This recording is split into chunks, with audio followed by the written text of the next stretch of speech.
कुशलने सांगितलं की आमचं नर्सिंग कॉलेज असेल, पॉलिटेक्निक कॉलेज असेल, भविष्यात इंजिनिअरिंग असेल, की ज्या पद्धतीने आपण जिल्ह्याचा अहिल्यानगरचा उल्लेख करतो आणि दोन भाग आपले आपण आहेत की उत्तर आणि दक्षिण.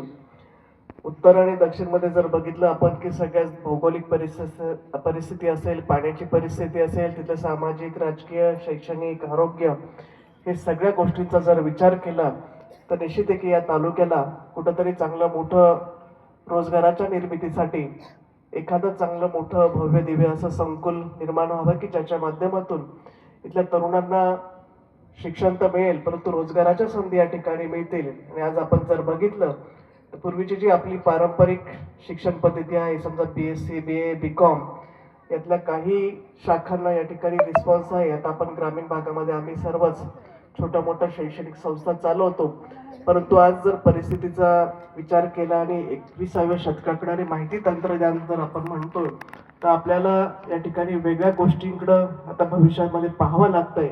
आणि म्हणून जसे ITIचे कोर्सेस असतील, ही आता काळाची गरज आहे. कमी कालावधीमध्ये चांगला प्रशिक्षित असलेला आमचा युवा आणि त्याला रोजगाराच्या संधी ही आता काळाची गरज आहे. आणि मला वाटतं आजच्या या ITI कॉलेज वर्कशॉपच्या माध्यमातून या ठिकाणी पूर्ण होणार आहे. खरं तर कैलासवासी बाबूरावजी भापसे आपल्या तालुक्याचं नेतृत्व केलं समाजकारणात, राजकारणात, स्वातंत्र्य लढ्यात.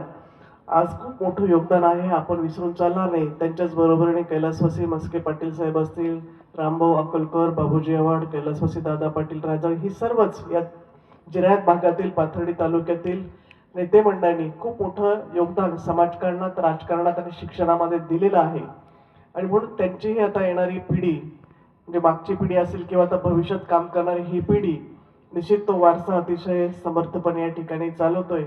हे काही राजकीय व्यासपीठ नाही, परंतु ज्या ज्या त्या तालुक्याच्या गरजा आहे, विकासाच्या प्रवाहामध्ये ग्रामीण भागातील गावगाड्यातील तरुण या ठिकाणी आला पाहिजे.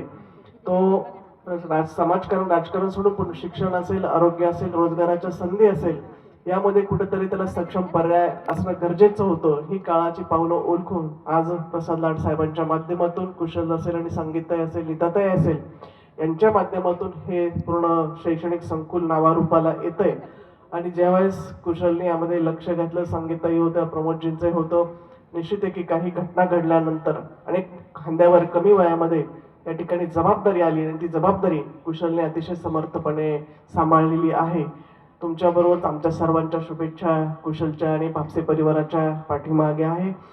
निश्चितच आपण बरोबरी म्हणत नाही, परंतु तालुक्याचा सगळ्याच दृष्टीने विकासाचा समतोल साधत असताना दक्षिण आणि उत्तर हा जेव्हा आपण विचार करतो त्याच पद्धतीने या भागामध्ये सुद्धा सर्व सोयी शिक्षणाच्या, आरोग्याच्या, सामाजिक, राजकीय, पाण्याच्या, हे सगळे प्रश्न बरोबरीने सुटले. आपण म्हणतो विकासाकडे जायचा, विकास झाला पाहिजे, परंतु गाव वस्तीचा विकास झाल्याशिवाय तालुक्याचा, जिल्ह्याचा, एकूणच राज्याचा विकास होऊ शकत नाही. आणि म्हणून सगळ्यांना बरोबर घेऊन, सर्व समाजातील समाज घटकांना बरोबर घेऊन भविष्याची आपली सर्वांची वाटचाल असणार आहे.